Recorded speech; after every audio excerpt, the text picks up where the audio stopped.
आशीष गांधी जी एवं महक गांधी जी, सहारनपुर। राधा वल्लभ श्री हरिवंश गुरुदेव। गुरुदेव, लाडली जी की असीम कृपा से ठोर की पहचान हो गई है। जब से आपका सत्संग सुनना शुरू किया, हृदय में दृढ़ विश्वास है कि आपका सानिध्य रहा तो श्री जी के आशीर्वाद से अपने ठोर तक पहुंच सकूंगा। गुरुदेव, हम बाहर का खाना सेवन नहीं करते, इस कारण किसी के घर या किसी समारोह में खाना ना खाएं तो संबंधी हमारे अहंकार से या अपनी प्रतिष्ठा से जोड़कर देखते हैं। पहली बात है कि हमारे संबंधी श्यामा श्याम हैं, इनसे संबंध न टूटे और चाहे सबसे टूट जाए। यहाँ से हमारी भक्ति प्रारंभ होती है। मीरा जी से कहा उनकी ननंद ने कि हमारे यहाँ पहले बहू को देवी पूजन प्रायः सब जगह होता है, सौभाग्य रक्षा के लिए देवी पूजन अनिवार्य है। तो उनका हमारा ऐसा सुहाग नहीं जिसमें देवी पूजा की आवश्यकता हो। वो क्या समझे महान भक्त की वाणी को, तो बहुत हट किया। और वो थी विधवा, तो उनका क्या आपने देवी पूजा नहीं की क्या? आपका सुहाग तो उजड़ गया है। बहुत बुरा लगा उनको। मीरा जी का अंदर से संबंध गिरधर से है, किसी की एक कान नहीं मानी। मेरे तो गिरधर गोपाल दूसरो न कोई। अब अगर हम लोक व्यवहार को देखते हैं, लोक व्यवहार नहीं चल पाएगा। कल कोई ऐसा भी मित्र हो सकता है, रिश्तेदार हो सकता है, जो ये सब आवश्य पदार्थ पाता हो आपके घर आएगा कि हमको तो ऐसा भोजन चाहिए, तो आप बना के नहीं दे देंगे? वैष्णव हैं, तिलक कंठी धारण की, आप ऐसा कर सकते हैं क्या? मान लो कोई आए, कह देगा आपको लाना नहीं है मैं साथ ही लाया हूँ अंडा और ये सब, आप बनाइए। हम थोड़ा, भले वो दामाद हो या बहनोई हो या रिश्ते नाते, आप क्या करेंगे उस समय? नहीं, आपसे पूछते हैं आप क्या करेंगे? आप क्या उस पवित्र रसोई में अमनिया करें? आपको लगेगा इसका प्रवेश भी घर में नहीं होने देंगे, महाराज आज के बाद कभी मत आना। अगर निष्ठा है भक्ति की तो आपके अंदर यही भाव आएगा, और अगर निष्ठा है संसार की तो भक्ति गौड़ हो जाएगी फिर आप उसमें। तो हमें, जब आप निष्ठा से चलेंगे ना, तो एक दिन वो भी आपकी बड़ाई करेंगे, वो आपसे द्वेष नहीं करेंगे। भले व्यवहार में कह दे कि बड़ा अभिमानी है, बड़ा अपने को पंडित समझता है, भगत समझता है, हमारे यहाँ आता है ऐसा ऐसा, वो बड़ी पंडिताई दिखाते हैं कि हम प्याज लहसुन नहीं पाएंगे, हम ये नहीं करेंगे, वो ऐसा बोल सकता है। लेकिन अंदर से सबके हृदय में भगवान बैठे हैं, उनको लगेगा कि नहीं है तो भक्ति की ही बात ना। इसलिए हमें लगता है कि जहाँ तक हो सके तहाँ तक बचे अपने भोजन, क्योंकि भोजन से ही भजन की भूमिका बनती, पक्का समझ लेना। भोजन गलत हो गया तो सोचे विचारे गलत हो जाएंगे, और जब विचार ही गलत है तो आप चल कैसे पाओगे इस मार्ग में? और प्राय आजकल भजन इसीलिए नहीं हो पा रहा, विचार गलत हो गए हैं। विचार इसलिए गलत हो गए कि भोजन, नए नए बच्चे हैं, पवित्र रसोई का भोजन सुहाता नहीं उनको। आजकल चला है वो पिज्जा, वो सेमई जैसा ऐसे ऐसे करके किया जा, क्या है? हाँ, लूडो चाउमीन, जो चाउमीन, हाँ वही, हाँ मैगी मैगी। अब बताओ, समय कम जीवन का और वो भी विलासिता में। अब ये चीज़ें जैसे बनी हैं, बनाने वाले के विचार, उसकी पद्धति, ये सब आप पर तो देखो बच्चों का कहाँ मन लग रहा है। न माता पिता की मर्यादा है, न धर्म को जानते हैं, न उनके अंदर कोई दैवी संपदा के लक्षण, बस वही आसुरी संपदा। अगर कोई माता पिता डांटता तो कहते प्लीज़ आप अपनी ज़िंदगी जीजिए, मुझे अपनी ज़िंदगी जीने दीजिए। तुम्हारी ज़िंदगी ही क्या, तुम क्या समझ पाए हो कि तुम्हारी ज़िंदगी क्या है? मनमानी आचरण कोई ज़िंदगी होता है? और फिर वही ऐसी जगह फंस जाते हैं कि ना रोते बनता है, ना माता पिता का कोई सहायता लेने का, क्योंकि अब कैसे सहायता लें, उन्होंने तो मना किया था, उधर चले गए। तो ये खान पान का बहुत बड़ा और बड़ी समस्या है अब खान पान की। पर भगवत प्राप्ति तो एक अलग वस्तु है ना। और रही धन संपत्ति की बात, अधर्म से धन संपत्ति कभी सुख देते नहीं, चाहे जितना कमा लो। और भक्ति करोगे, भगवान का आश्रय रखोगे, तो माना कि आपके पास सामने वाले जैसा धन नहीं, पर आप एक आनंदित रहोगे, आपका परिवार स्वस्थ रहेगा, आपकी बुद्धि स्वस्थ रहेगी। तो हमें लगता है कि ये जीवन अच्छा रहे और जीवन के बाद भी अच्छा रहे, ऐसा कार्य करना चाहिए। व्यवहार में तो ऐसा नहीं हो सकता। बहुत से दोस्त मित्र रिश्ते नातेदार ऐसे जो आसुरी प्रवृत्ति के होंगे तो हम उनको राजी करने के लिए असुर भाव थोड़ी स्वीकार कर सकते हैं। तो अब ये इतना तो आपको देखना ही पड़ेगा, इतनी तो सहना ही पड़ेगा, 4 की गालियां तो सहनी पड़ेंगी। अपना मित्र जिसने प्रभु को बनाया, संसार ने उसके साथ बुरा व्यवहार किया। किसी का चरित्र पढ़ के देख लेना, जिसने जितना, देखो मीरा जी को कितना सताया गया। ऐसे निश्चल महात्मा मीरा जी को क्या अपराध था, जहर पिलाया गया, रोज उनको कष्ट दिए जाते थे। क्या क्या उनका तो चरित्र ही है। किसी भी भक्त के चरित्र को देख लीजिए तो हो सकता है आपको भी विरोध सहना पड़े, पर अपने प्यारे के लिए अगर विरोध सहना पड़े तो अमृत तुल्य है। प्यारे को छोड़कर इस मृत्यु लोक के संबंधियों की पुष्टता चाहे, ये तो मृत्यु ही है। इसलिए धैर्यवान रहो, और मुझे लगता है कोई भगवत भक्त का कुछ बिगाड़ नहीं सकता, क्योंकि भगवान उसके रक्षक होते हैं, भगवान सहायक होते हैं। महाराज श्री, जब कोई मुझसे पारिवारिक जन कुछ कहता है तो उस समय आवेश में प्रत्युत्तर निकल जाता है और संयम नहीं बन पाता, जिसके बाद मैं तुरंत एहसास भी होता है धैर्य कैसे बढ़ाऊं। नहीं तो उत्तर देना कोई नुकसान वाली बात तो नहीं है, पर उत्तर शास्त्र सम्मत और निष्ठा वाला होना चाहिए। जैसे जब हम भगवत मार्ग में चले तो हमारे परिवार के सदस्य आए तो हम कहा मार चाहे डालो, अब हम आपकी ये बात मानने वाले नहीं कि घर जाना है, हमें इसी जन्म में भगवत साक्षात्कार करना है। किसी की को, जैसे बड़े भ्राता, तो उनसे कहा जानते हो अभी तो तुम लिवाने आए हो, 4 दिन काम नहीं करेंगे ना और घर में बैठे माला चलाएंगे ना, तो तुम ही कहोगे बांट दो इसको, हम नहीं खवा पाएंगे। अरे बोले बहुत ज्ञान की बातें बघारता है और अभी पिताजी को भेजते हैं, ऐसा ऐसा डांट। तो अगर हम सही अपनी निष्ठा का उत्तर देते हैं तो हमारे लिए अपराध नहीं है। अब कोई हमारे भगवान की निंदा करने लगे, चाहे घर परिवार का हो, इष्ट की निंदा करने लगे, ऐसा नहीं, बर्दाश्त नहीं हो सकता। जिस समय प्रहलाद जी सज धज करके माता ने भेजा, पिताजी को साष्टांग दंडवत किया, तो गोद में उठा लिया हिरण्यकश्यप ने, पुचकारा, माथा चुमा और कहा बेटा तुमको सबसे अच्छी चीज क्या लगती है? उनका भगवान श्री हरि की 9 प्रकार की भक्ति, उठा पटक दिया जमीन, क्योंकि हरि से वो द्वेष करते। ये तो फिर पिताश्री कह के नहीं, कभी प्रणाम नहीं किया और दैत्यराज कह के संबोधन किया। 5 वर्ष का बालक था प्रहलाद, दैत्यराज कह के।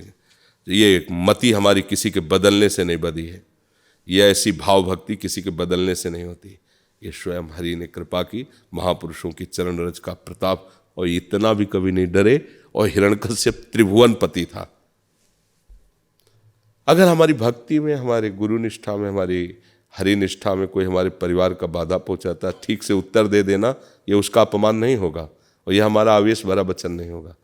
गुरुदेव भगवान, हम दोनों पति पत्नी ब्रह्मचर्य का पालन करते हुए भगवत मार्ग में आगे बढ़ना चाहते हैं, कृपया अपना आशीर्वाद प्रदान करें। हाँ, कुछ है तो है नहीं, जब समझ में आ जाए तब ठीक मार्ग में चल दो। और इसका अहंकार न करो, इसका अहंकार भी नहीं करना।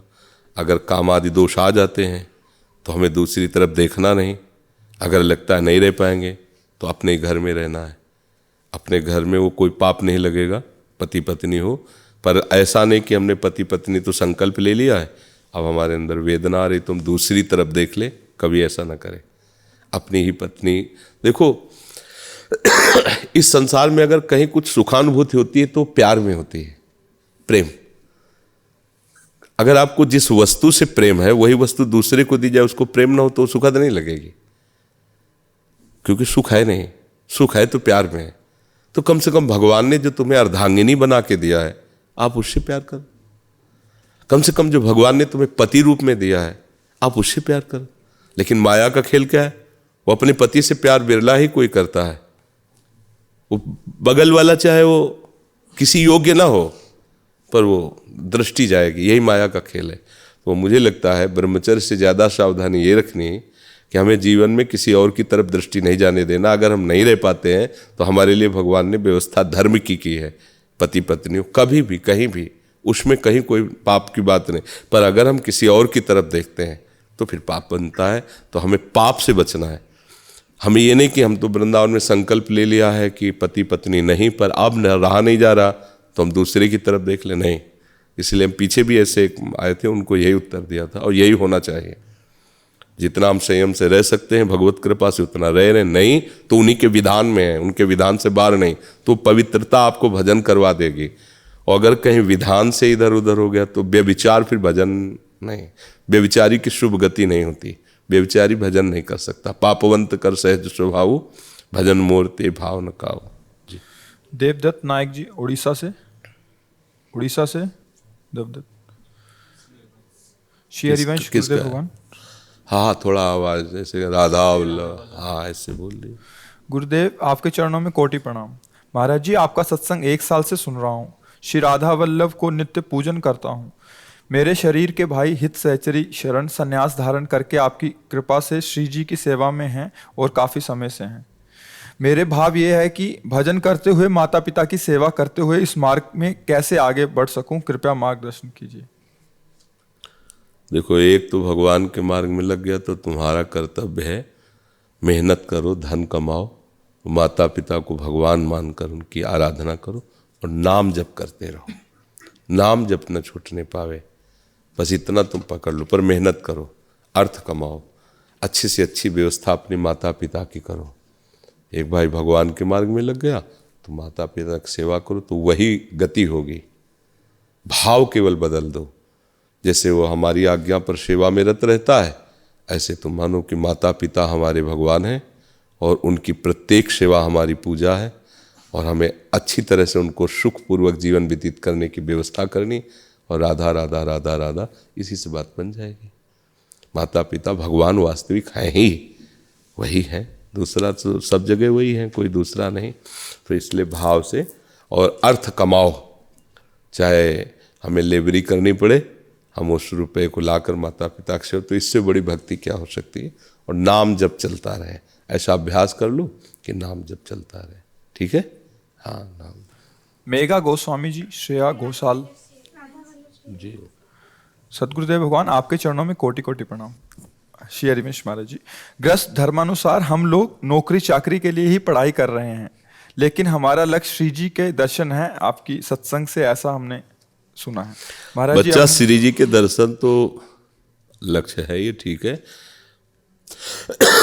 शरीर पवित्रता लक्ष्य पहले रखो, जो आज नहीं रखा जा रहा है। आप सब जानते हैं, पढ़ाई लिखाई करने वाले बच्चे हो। अच्छा, हमको तो ज्ञान नहीं था, क्योंकि देहात में पैदा हुए, गांव के स्कूल में पढ़े और बाबा जी बन गए। 13-14 वर्ष की अवस्था क्या होती है, और गंगा किनारे कूद पड़े।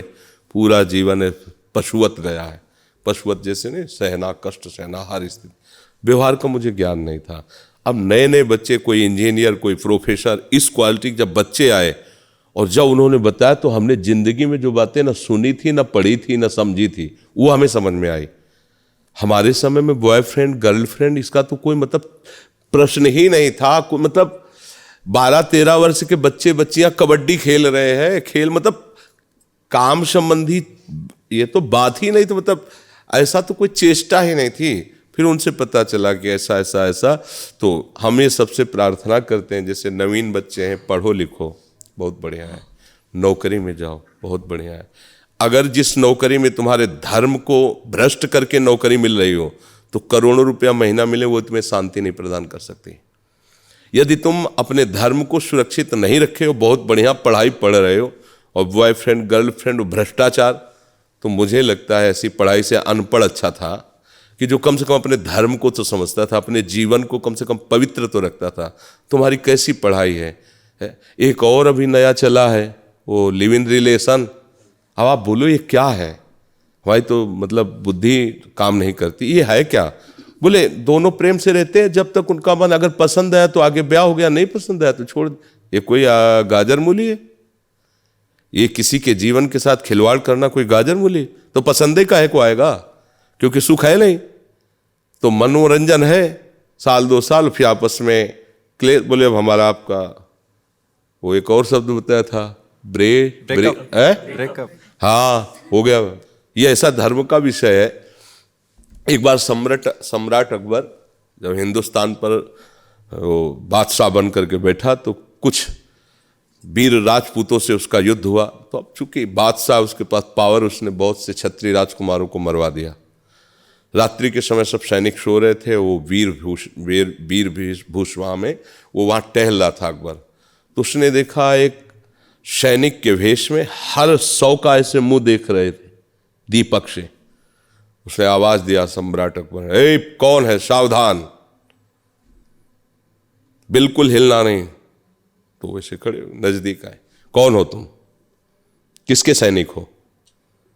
तो उनका मैं राजपुत्री हूं, सैनिक नहीं हूं। नहीं, भेष तो तुम्हारा सैनिक का। तो बोले राजपुत्री हूं, इसीलिए सैनिक का वेश है। यहां क्या खोज रहे हो? मैं अपने पति को देख रही हूं जो मार दिया गया है। तुम्हारी तो बहुत कम अवस्था है, ब्याह कब हुआ था? बोले ब्याह नहीं हुआ था, ब्याह पक्का किया गया था कि आगे होगा। तो बोले क्यों, आप उसको क्यों ढूंढ रही हो?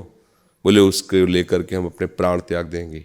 हम क्षत्राणी हैं, एक बार जिसका वरण हुआ बस जीवन में वरण दो। कांप गया अकबर, क्या ऐसा भारत देश है? भारत में ऐसी कन्याएं होती हैं? एक बार वरण कर लिया, अभी मिला नहीं पति रूप में। पर उसके लिए सावित्री जी ने यही कहा था सत्यवान के लिए कि अगर एक बार निश्चय कर लिया है, तो नारद जी ने कहा 1 वर्ष में मर जाएगा, तो उनका 1 वर्ष बहुत होता है। अगर एक रात्रि हम उनका सुहाग धारण करने को पाई तो हम अपने को कृतकृत्य मानेंगी। इसी निष्ठा ने यमराज की खोपड़ी काम नहीं करने दी और अपने पति को छुड़ा लिया और वरदान ऊपर से प्राप्त किए। तो अब अपने लोगों को तो ये समझना ही होगा। और आप सब समाचार सुनते हैं और आप सब लोक में देख रहे हैं कि कैसे किसी का भुलावे से नाश किया जा रहा है। कैसे नाश किया, कितनी घटनाएं आप लोग देखो ना टीवी में, समाचारों में। हमें तो कभी कभी कोई ऐसे बच्चा जो नया एंट्री हुई वो बता देता है, तो हम तो उसी पर विचार करते कि आज हमारी समाज कहाँ जाए।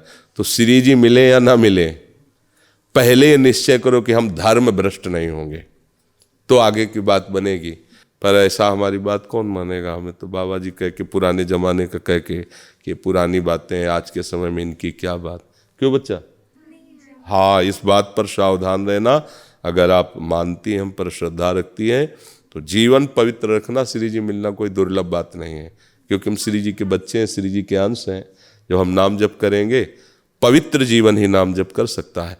और ये जो माता पिता का अनुशासन है बच्चों पर, ये बहुत पवित्र होता है। कोई कोई ऐसे राक्षसी स्वभाव के होते हैं, उनकी बात हम नहीं करते। पर क्या कोई भी माता पिता ये नहीं चाहेगा कि वो अपनी बच्ची को किसी दुखद परिवार में ब्याह करे? वो जाते हैं, 10 बार जाते हैं, हर बात समझते हैं कि मेरा बच्चा सुखी रहे। तुम क्या, तुम तो थोड़े से प्रलोभन में, थोड़े से बनावटी प्यार में समझ लिया ये हमारे जीवन निर्वाह करने वाला प्रीतम मिल गया। ऐसे माता पिता, उनकी मंजी हुई दृष्टि होती है, वो देखते हैं ऐसे हमारी पुत्री के लायक है कि नहीं। तो मुझे लगता है कि माता पिता के सहयोग से जो वर का वरण हो वो ज़्यादा सुखद आजीवन रहेगा।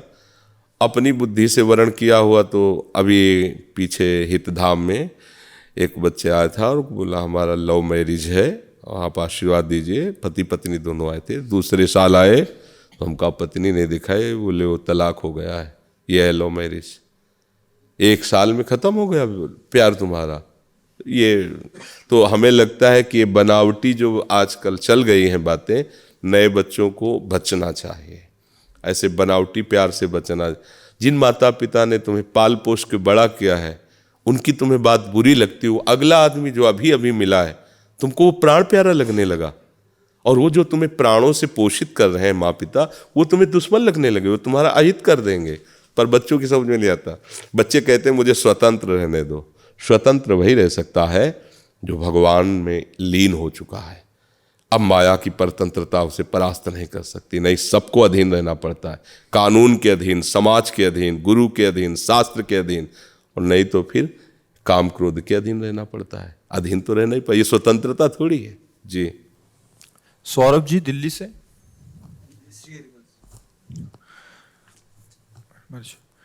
मेरे प्यारे गुरुदेव, आपके चरणों में कोटि कोटि प्रणाम।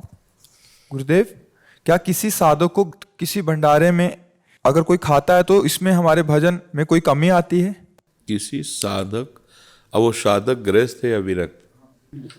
आप कौन सी उसकी बात कर रहे हैं?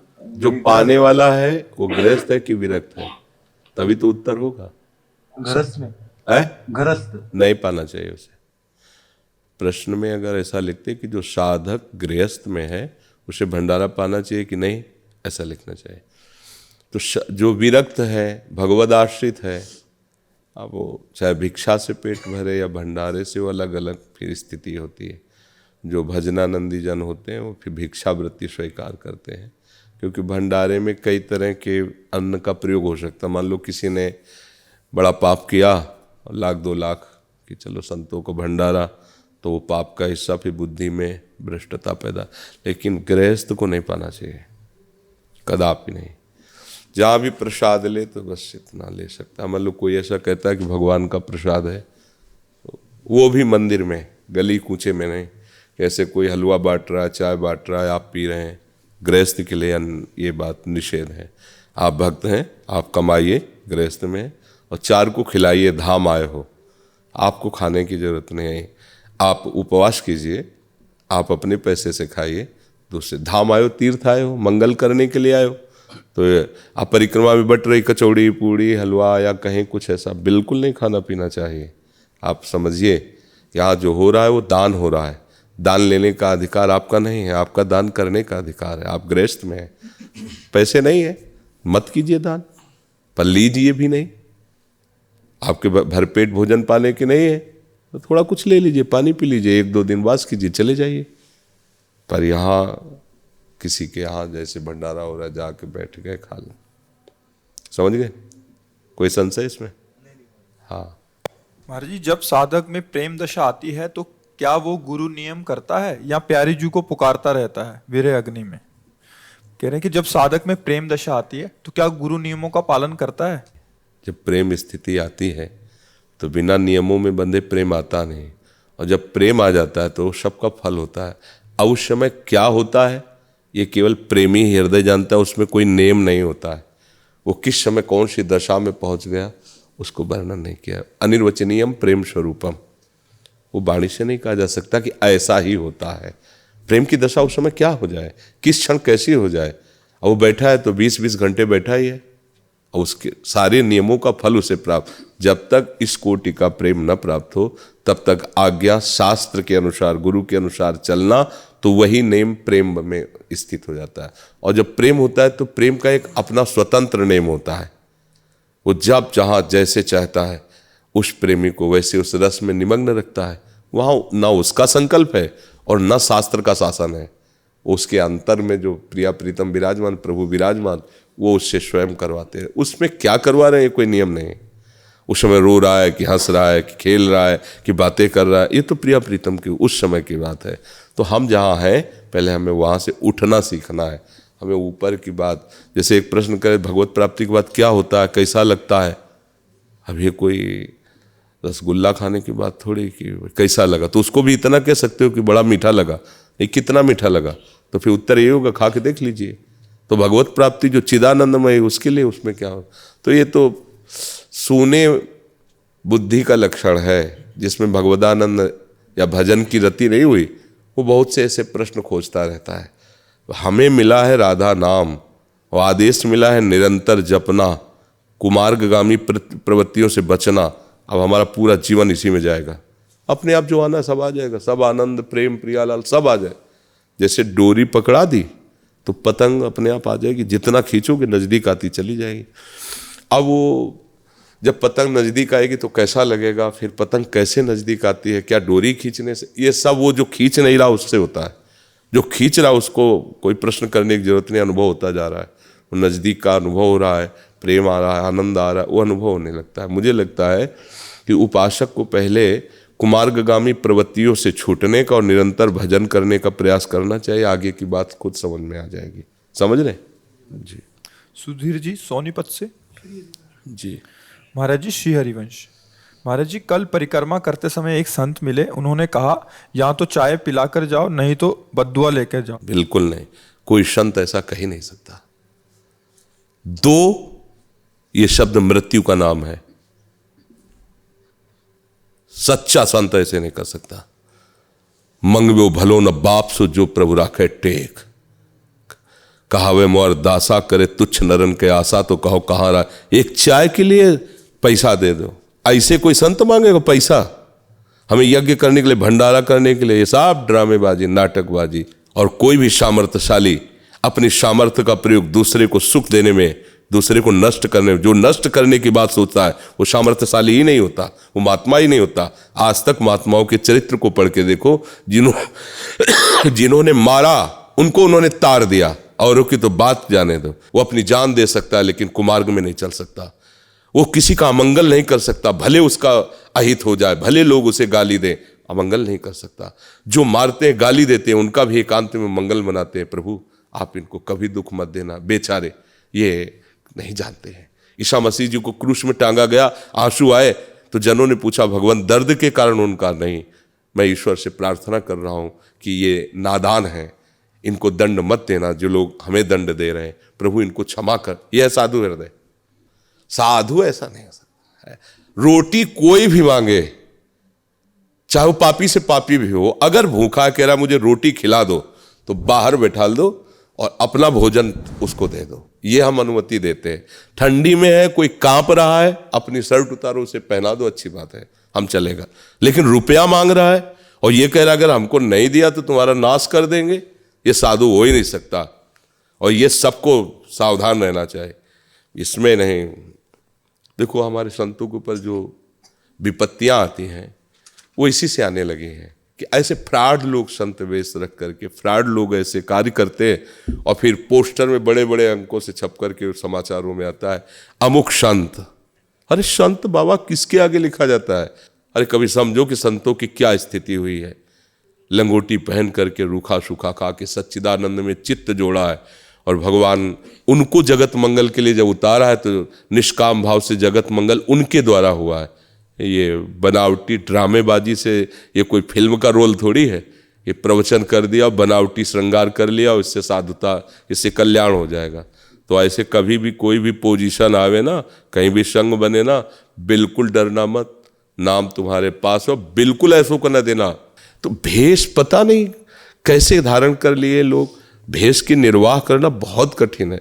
इसलिए कालनेमी तो भेष रख करके विवेक शिरोमणि हनुमान जी को भी छलने की कोशिश की थी ना। तो ये भी थोड़ा ध्यान रखना चाहिए कि इस भेष में दुराचारी भी छुपा हो सकता है, इस भेष में भ्रष्टाचारी भी छुपा हो सकता है, भूखों मर सकता है, पर कभी ये नहीं कह सकता कि तूने भोजन नहीं दिया तो तुम्हारा नाश हो जाएगा। ऐसा नहीं कह सकता, ऐसा नहीं कह सकता। इसलिए सावधान।